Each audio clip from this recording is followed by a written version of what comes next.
Hi, welcome everybody to this Commercial Contract Management MOOC Google Hangout. Delighted to be here with you today. Just a few little pieces of housekeeping. We are recording this session, so you will be able to access this in your own time after we've finished. Then you can post questions at any point in time, and you'll have to forgive me because my eyes might be diverting a little bit, not because I'm not interested in the discussion, but because I'm going to be looking out for your questions. So you can post questions on the YouTube chat, and you can also post questions on the Future Learn step. So very keen to get your views, your thoughts, your comments, and any questions that you might have for all of us today. So without further ado, I shall do the formal introduction. So my name is Sally Hughes, and I'm the Chief Operating Officer of IACCM. I'm joined today by Tim Cummins, René Franz Henschel, and Dirk Schindler, and I'm going to let them do their own introductions so you have a bit of a variety of voice. So Tim, let me hand over to you. All right, thank you, Sally, and yes, great to have this opportunity to cover our topic about the career opportunities and other aspects of contracts and commercial management today. I am from that contract and commercial management background as a career, but these days I'm the Chief Executive Officer of IACCM. Thank you, Tim. And René, let's go to you next. Thank you very much, Sally. Well, my name is René Franz Henschel, and I'm a law professor at the University of Aarhus. I'm teaching in contract management at the MBA course we have at University of Aarhus. And I also teach on IACCM certifications, which are classroom certifications in Denmark. And so that is my background. Thank you, René. And Dirk? Yeah, hello, Dirk Schindler, my name. I'm based in Munich and I work for NetApp, which is a global data management company. I'm heading the commercial legal function for EMEA in the global contract management function and just building out the global legal shared services team as well. So I have a variety of lawyers, but also project managers and deal managers that are very close to what we're going to talk about today. Brilliant. Thank you very much. Well, thank you all for joining us. And you know, thank you to the participants of the MOOC who have joined us today as well. So the topic we wanted to cover today is very much around how, where do you learn to become somebody who does commercial and contract management, and not just does it, but clearly does it well. And I would imagine that as you are all participating in the MOOC, you do have an interest in commercial and contract management. But certainly, from my perspective, my background is the law. When I was training, and certainly when I was at school, I had absolutely no idea that there was anything like a commercial manager or contract manager, or that there was that discipline and that profession. So we're very keen to talk about how people become contract and commercial managers now, and also very specifically what educational establishments are doing. So it's lovely to have René here, a professor of law, but equally a professor who focuses on commercial and contract management, to understand a little bit more about what the education community is doing in this space as well. So perhaps, Dirk, I might start with you, if you don't mind. Now, I was at a conference just last week. It was a UK public sector conference where we were told that at the time, commercial is the place to be right now. And I think in public sector, that's very true, but in private sector as well, everybody's talking about the importance of commercial and contract management. Dirk, how are you seeing this gaining increased focus at NetApp? So the increase in focus is a fact, a clear fact, and I think it comes from a variety of, let me call it, root causes.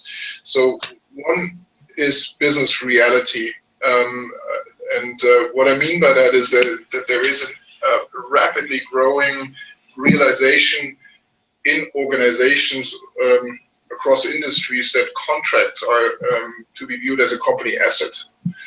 And if that is the case, then you start to look at them pre-signature, post-signature, so as they come into being, and what you do with them as you have them.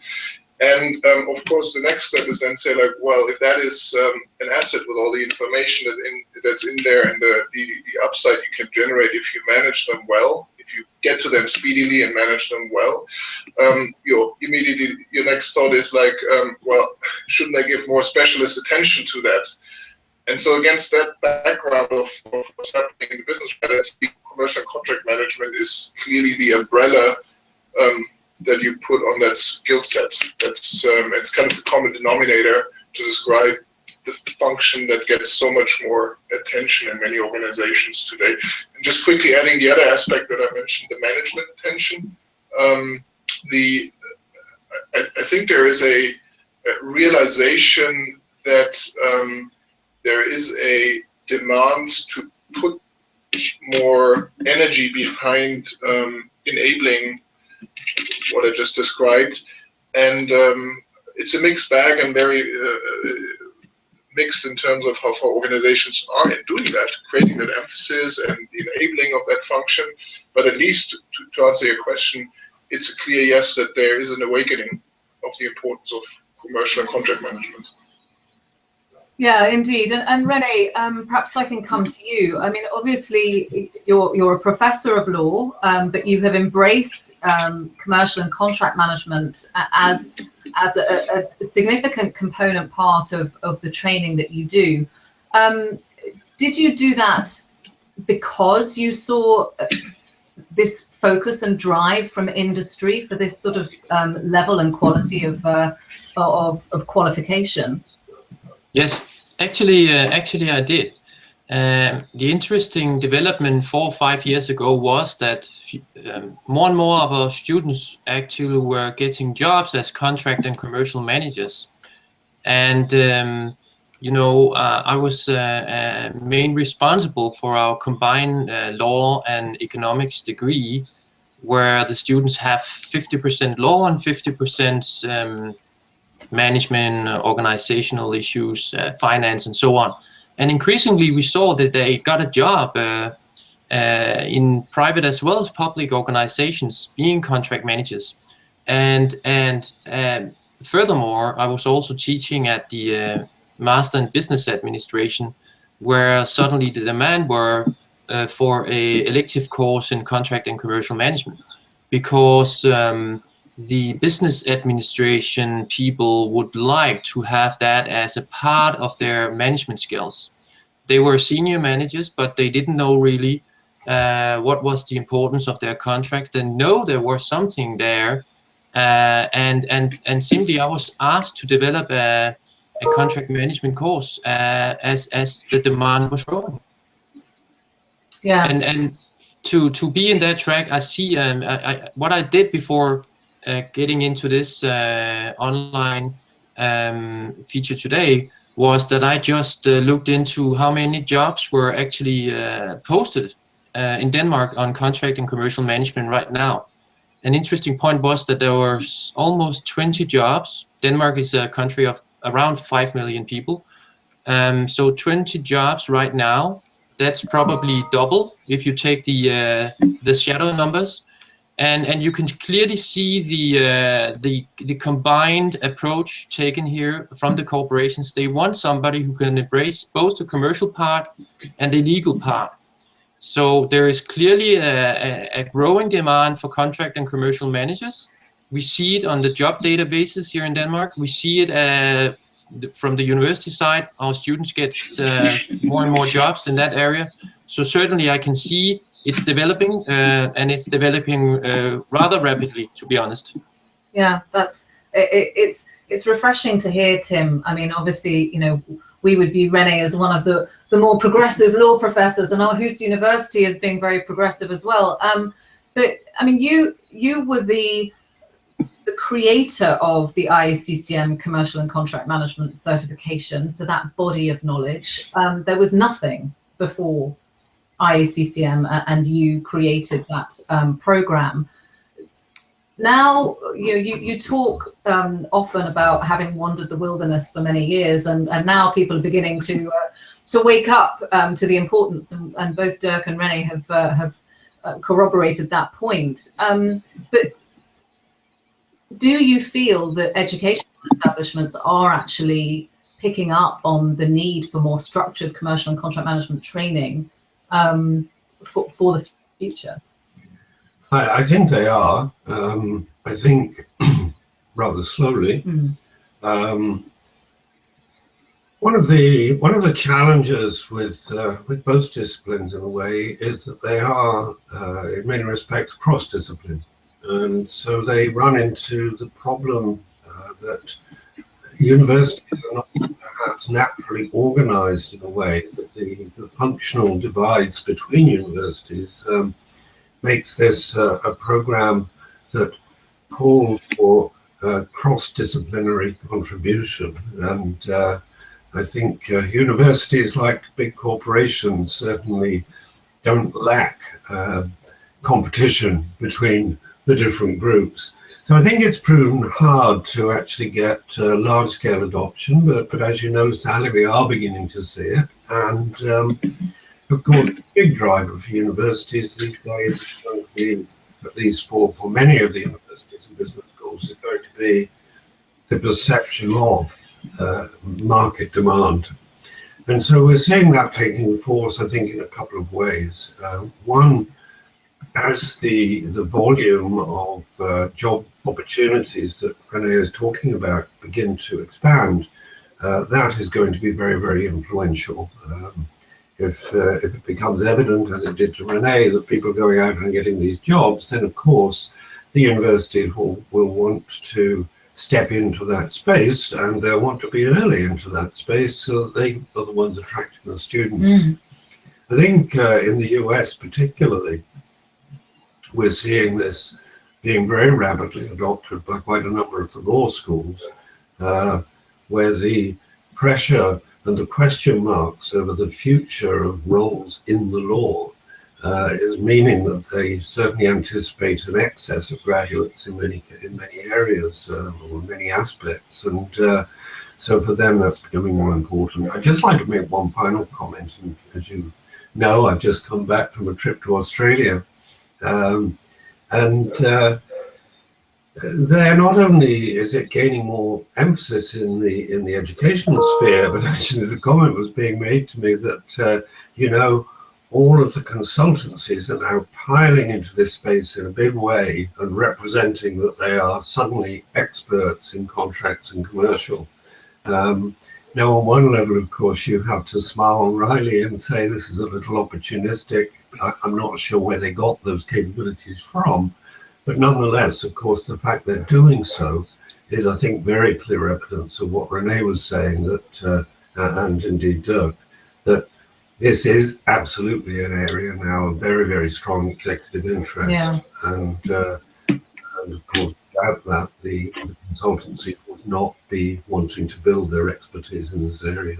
Yeah, it's interesting. And I mean, Dirk, I wonder whether or not, reflecting back on your training as a lawyer, whether you felt that at the time that it adequately catered for the work that you're increasingly feeling the need to step into. And of course, you know, we have conversations outside of this session, and the role that you as a general counsel would play, and that need for the additional or different commercial skills.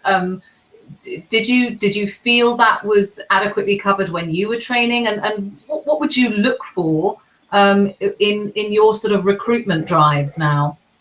Now you know that you got me started with that question. So if I look back at my personal development, I would say predominantly the answer is no. I don't think that what's most relevant to my role and my responsibility in driving and enabling my team, that most of what I need today has not been part of the curriculum of law at law school. And to Tim's point, I think having a European background, if I may generalize for a moment, I think to a large extent that still is the case. I think there still is a general tendency to kind of stick to what used to be the curriculum for a large part. I know of being in touch with many universities that there are places, René is a particular example, but also other places where it emerges, and not always as defined as René represents here, but where, for example, technology faculties would collaborate with a law faculty to do things together on the legal tech side of contract management. So it's very spotty. I think what that means is that if I now look at myself today and how I recruit and what I do with my team, is that there is a particular obligation of organizations to put an emphasis on building out that skill set as you hire. So I think you cannot necessarily expect to find people that just kind of completely match what you're looking for, but rather maybe look at associated skill set, could be legal, could be other places, and then be ready and very structured in terms of how you lead that talent and or complete that talent or the skill set of that talent that you bring on as you bring it on. And that's the same. That's why also ICCM work is really important, because that starts to set standards. It's clearly a curriculum to lean on, and it's an ecosystem that where you find University of Aarhus and others to actually creating that pool of talent. So last comment maybe for me personally, how do we do this? In my function, we've built a very deliberate set of skill sets that match the role, and then put a development plan and development training opportunities behind it. But a big element also is mentoring. So business functions, other functions that can help you kind of broaden your skill set to effectively perform the role in commercial and contract management. So, yeah, that's a bit around the houses of where I think things stand. Okay, thank you, Dirk. And actually, so thank you, because you're beginning to submit questions to us, and that's absolutely the intention here as well. And we've got a question in here from Dora, and perhaps, well, whoever, Tim, René, anyone can sort of jump in on this one. Dora says, I have a bachelor's degree in management science. Is it possible to build a career in contract and commercial management, and what's required? So, well, absolutely, we would say yes, of course you can. And I think picking up on Dirk's point, it's interesting. I trained in law. I know, Tim, you trained in finance. Well, actually, my degree, of course, was in history. That's right, indeed. Yeah. So if you're interested, then and that's the sort of career path you want, then obviously the ICCM certification program would be our recommended first port of call. But perhaps I'd ask you. I think it's interesting. Perhaps. The number of people who do different types of management degrees or law degrees and go into the world of commercial and contract management. Well, yes. If you take a look at the people who are contract managers today in Denmark, I would say roughly 65% are people with a management background. And perhaps 20% have a technical background, and the rest part of them are having a law background. And each of them have to supplement their toolbox with other disciplines. Basically, if you have a law background, you are not necessarily a specialist in processes, project management, communication. So there you have to build up some knowledge and skills. If you have a management background, as we had one question on, you have to build some knowledge around contracts and their importance as business instruments. You also have maybe to build some knowledge about relationship management. So basically, as it is an interdisciplinary discipline, people have to gain awareness of other parts of business, including law and management, and that is basically what contract and commercial management is about. The big, value of contract and commercial management is that it actually creates a lot of value when you combine different disciplines, and this is also why we see it as a combination of not only individual knowledge and skills, but also being a team effort, actually. And what is interesting is that from a scientific point of view, contract and commercial management illustrates the collaborative and learning organization. We see that when contract and commercial management is started up in organizations, the big value creators is often people getting to cooperate better, collaborate, share knowledge. So basically, this is a very powerful tool for a corporation or an organization to start contract and commercial management, because all processes, all interactions are getting better, and that is a significant part of the value created. Yes, absolutely. And it's interesting, Tim, this question that's come through, and I hope I'm understanding it appropriately. It's from Sivaraj, and forgive me for not pronouncing your surname, but I hope I've pronounced your first name correctly. But Sivaraj is talking about terms and conditions, and the fact that in some industries terms and conditions are quite standardized now. But of course, what we're talking about in terms of the skill sets around commercial and contract management, and as René has very eloquently been describing, it's not simply about terms and conditions and negotiations. It's much broader and much deeper than that. Yes, you mentioned the investment that's going on, particularly in the public sector, and I guess that's a good example. They have pretty standardized forms of agreement because of public procurement rules. Absolutely. But they've absolutely recognized that if you operate in an environment of standards, when you've got such a high level of volatility and uncertainty in the overall economic climate and environment, then you don't finish up with very good results. So I think, as René has been hitting on here, relationships, understanding of behavioral economics, understanding of indeed the alternative methods of funding, pricing, charging models, all of these things, together with, of course, a whole lot of innovative new terms around things like cybersecurity, data protection, all the new regulation.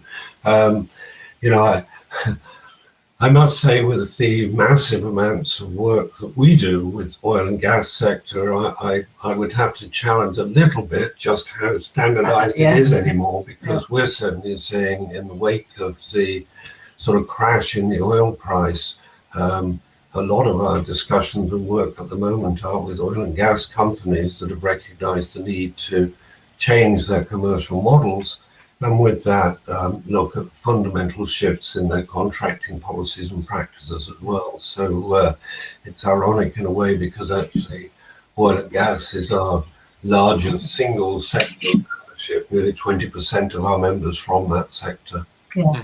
Absolutely. And another question which follows on quite nicely, actually. So this is from Dima in Russia. And so Dima says that in Russia, a person who's going to manage public sector tenders has to obtain a relevant certificate. Do you have a similar exam in your country? Well, what's interesting is actually, certainly I can speak from experience here in the UK, that there is no specific certificate required for the management of contracts. And that's what's quite interesting, actually, is that the focus, I think, and René, I'd be interested to get everybody's perspectives, but the focus has traditionally been on the sort of the qualifications required pre-signature. And so, to be a procurement professional, to be a qualified legal professional, procuring or negotiating the contract. So there are very much more formalized roles pre-signature.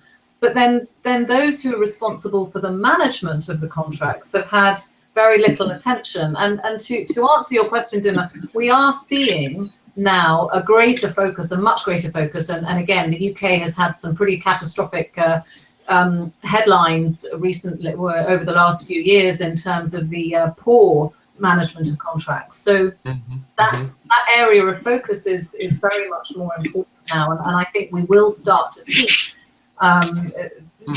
certification requirements in some shape or form, or certainly an ability to demonstrate do you have the commercial acumen to support the management of those very complex, in many instances, very complex things.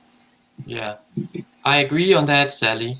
And actually, on the last classroom course on the Associate Practitioner, Advanced Practitioner certification from IACCM, some of our participants actually Googled the internet to see how far is it an evaluation criteria in public tenders that the supplier should have contract and commercial management skills. And we actually see that in the US and in Australia, that one of the evaluation criteria being a supplier to the public sector is that you have contract and commercial management skills and a recognized certification. And I think that this is only a development which is starting up now. You also see it in job advertisers in Denmark and otherwhere, that they would like people with the skills and also documented skills within contract and commercial management. Yeah. I think this is a development that will take a pace in the coming years to see. Yeah, I think you're right, and I just want to add another little anecdote that I had the other day, which was lovely, and it was a conversation that I was having with an organisation that supplies into public sector, and actually I received a phone call ostensibly to say, we work with public sector and they're getting better and better at this commercial stuff. So we want to do a bit of what they're doing. We've realised that we need to up our game now as well. So I think it's really interesting to see that dynamic and to see the push-pull that's happening between public sector and industry in terms of raising these commercial skills. And Sally, if I may add a comment to that, and I think Renee made a really important point that to the question of what actually should be the background, and also, as he said, it's a very interdisciplinary discipline. And I think looking at it from my home turf, which is legal and emerging from law school, I sometimes find that there's it's still to be a common view of talent to kind of look at the contractual/legal aspect as a bit of a deterrent effect, saying like, "Ooh, can I really go there because I'm not a lawyer?" And I think actually the contrary is the fact, because if you look at on a high level what the big bag of skills is that is required for the role, and then think about what are the skills that you can, let me call it, acquire the easiest. I'm not saying that law per se is easy, that would be probably an overstatement, but working your way into the technicalities of a contract is very doable, and you don't have to be specifically in contracts law, which is to a certain extent sitting on top of the respective jurisdictions. There's a lot of freedom you have. Actually, it's many of the other skills that are much harder to acquire, and that's where you find often people come having a background in management, in business functions, in technology, that emerge from there with a lot of business acumen or commercial acumen, which is much harder to obtain. So I think I would really want to encourage people to make a daring move, and to just the other point, and that's where it's really important that you have credible certifications and curricula like IACCM offers, for example, to kind of display that you have kind of rounded your skill set to perform that role. But by doing them and looking at them, you also realize how doable it is if you come with a broad background from actually whatever angle. into the role. So I just want to encourage people to not be kind of deterred by the fact that, you know, the contractual piece or the legal piece might be to be developed. It's very doable.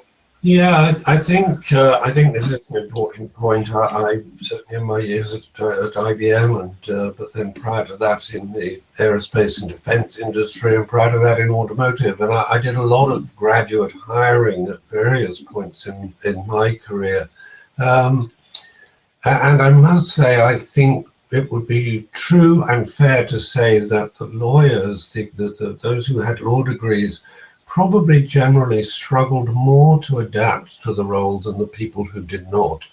And I think one of the reasons for that was they came into the role presuming that they knew a lot. And to some extent, they had to unlearn quite a lot of what they'd learned in law school, I think. But you know, the risk was that they started to really apply, understandably, their knowledge and presume that that was contracts and commercial management. And as you're rightly saying there, Dirk, the legal component is just one piece. And it is, you know, it's what makes the job fascinating, it's what makes the job demanding.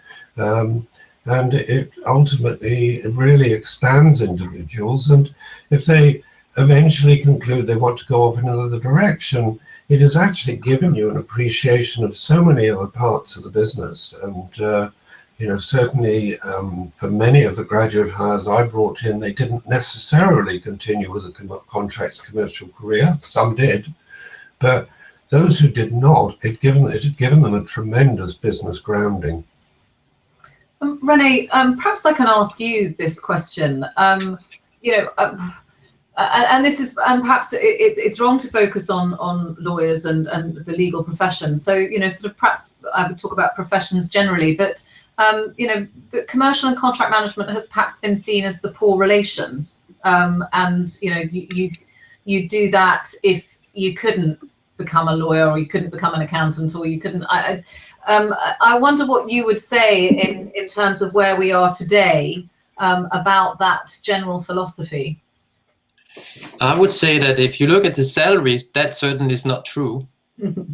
If you look at senior contract managers that really have grasped the idea of the interdisciplinary approach to contract and commercial management, certainly they get the salary of a partner in a big law firm.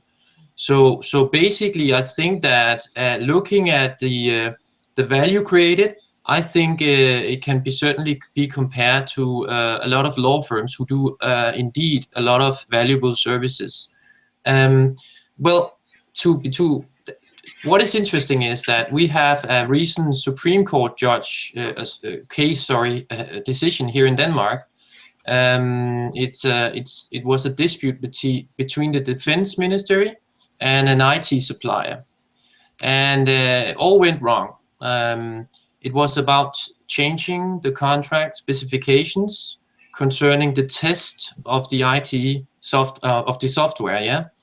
And what I've done is I've given this case to some law students, and then I've asked them if you, from a reverse engineering point of view, should have tried to implement some processes, communicated better between the parties, drafted a better contract. What would you have done, considering now that all went wrong? And what is interesting is that the Supreme Court in Denmark, they go in and analyzes the processes between the parties, the communication, yeah, the way they explained issues in emails, in meetings, who took the meeting agendas, who drafted the contract.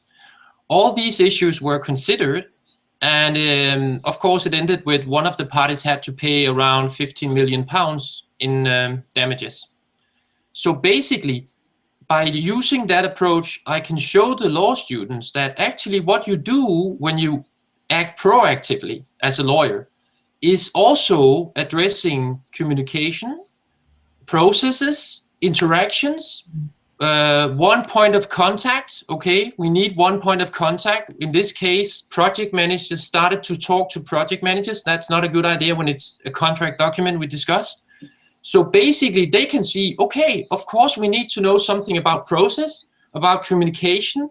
And this means that we have to step out into on the floor and start to interact with the organization more. Yeah. So I think that certainly there is a lot of interest from law students today in engaging in more proactive advices, and also the big Danish companies, they are looking very much into this. Recent development being one of the largest corporations in Denmark actually marketing their own contract management software, process books, etc., etc. Yeah, that's interesting, and actually that's a perfect segue, René, as well, into technology. You know, I don't think we can underestimate the impact of technology and how technology is changing everybody's roles, really. And this is very not just focused on commercial contract management at all. You know, I think there are all sorts of publications out now about the rise of the robots and the implications of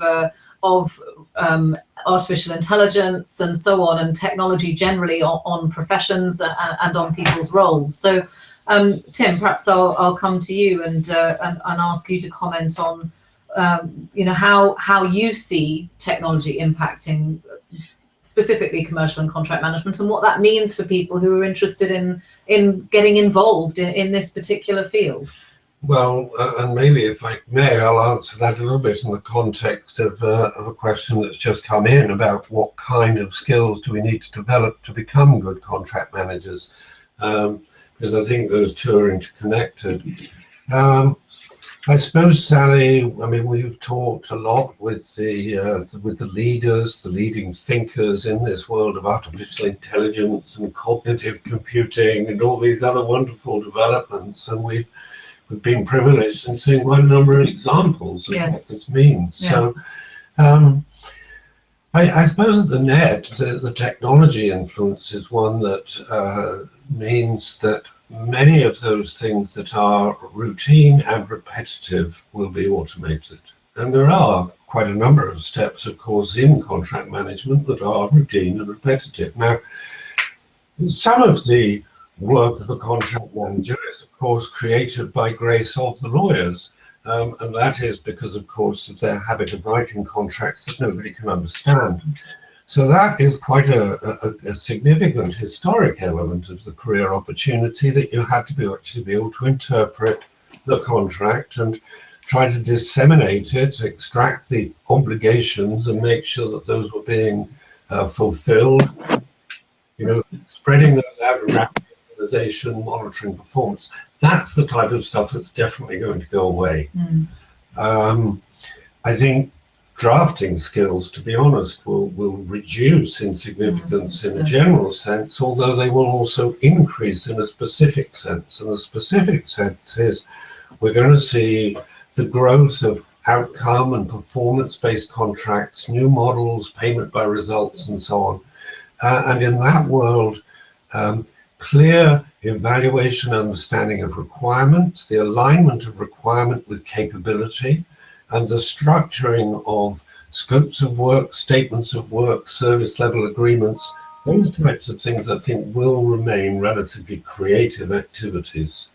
So you need to have good deductive skills, good analytical skills. You certainly need to have excellent judgment. You need to be able to interrelate and gather the opinions and viewpoints of multiple stakeholders within your business, within the business you're working with, and in politics and the public, because today the range of people potentially interested in what's going on is very, very wide. Yeah. So then being able to make sense of all of those often conflicting viewpoints, reconcile them, and exercise good judgment in terms of what will or will not work.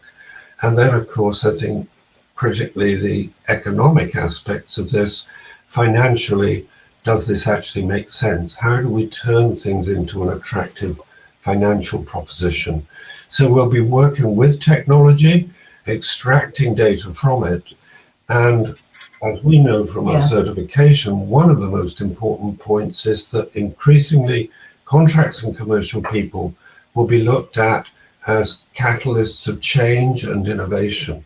So that means we critically need presentation and influencing and leadership skills, because so much of the innovation of the future will actually be commercial innovation rather than technical innovation. Yeah, thank you. And perhaps as we draw to a close today, I'll come to both Dirk and René. René, I'm going to come to you first.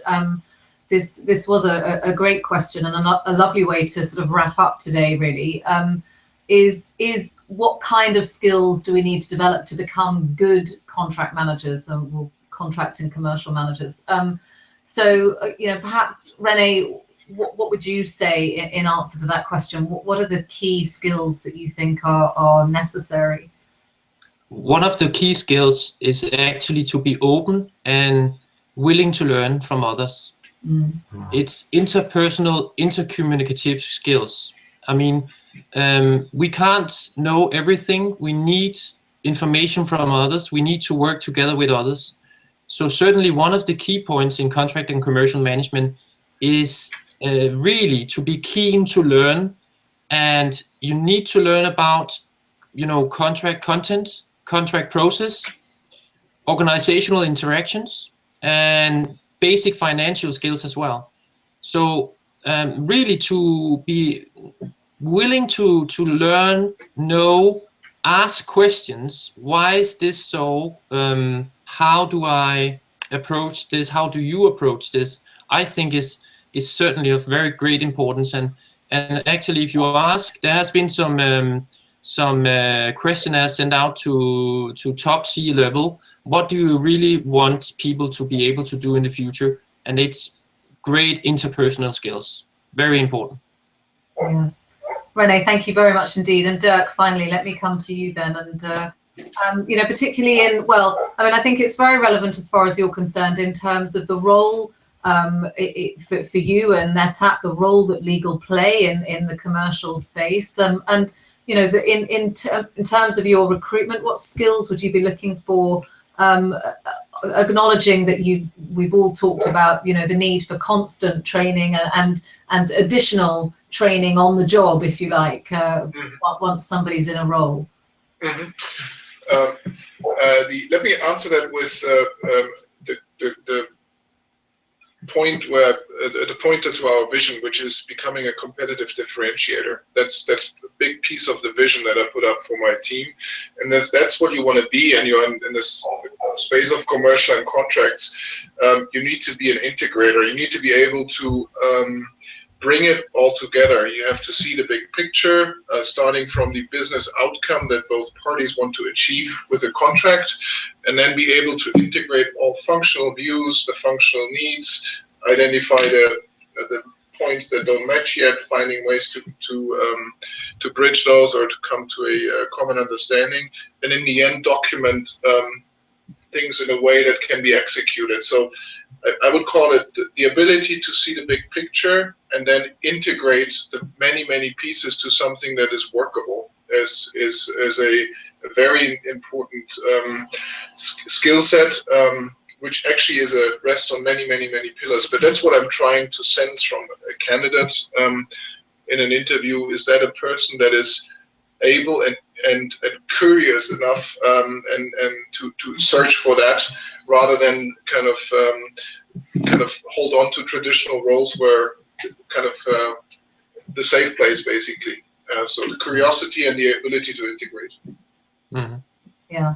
Well, one very quick final question, Sally, René, Dirk, all of you have children who have yet to choose a career path. Would you actually recommend, this can be a one-word answer, yes or no, would you actually encourage your children to consider a career in contracts and commercial management? Absolutely. Yes, 100%. It's the interesting tip of the iceberg. I would as well, and actually my son has translated some of the contract and commercial management material into Danish, and he actually says, "This is very interesting, Dad. This is very interesting." I think there is a bright future coming. Well, I think that's true. And, you know, if the head of the UK National Audit Office says commercial is the place to be, then, you know, I think that's a pretty good recommendation. So I hope that you've all enjoyed the discussion that we've had today. As we've said, you'll be able to listen to this again at your leisure. It has been recorded and will be available to you all. And if you do have any questions for us here at the IACCM, or for our experts today, René and Dirk as well, then please do get in touch with us. We'd always love to hear from you. Any questions you've got about having and following a career in commercial and contract management. So Dirk, René, thank you very, very much for joining us today. We've really, really appreciated your insights and wisdom and knowledge in this space. Thank you very much indeed. And thank you, Tim. And we look forward to seeing you at the next Google Hangout next week. Thank you very much indeed. Bye-bye. Thank you. Thank you. Bye-bye.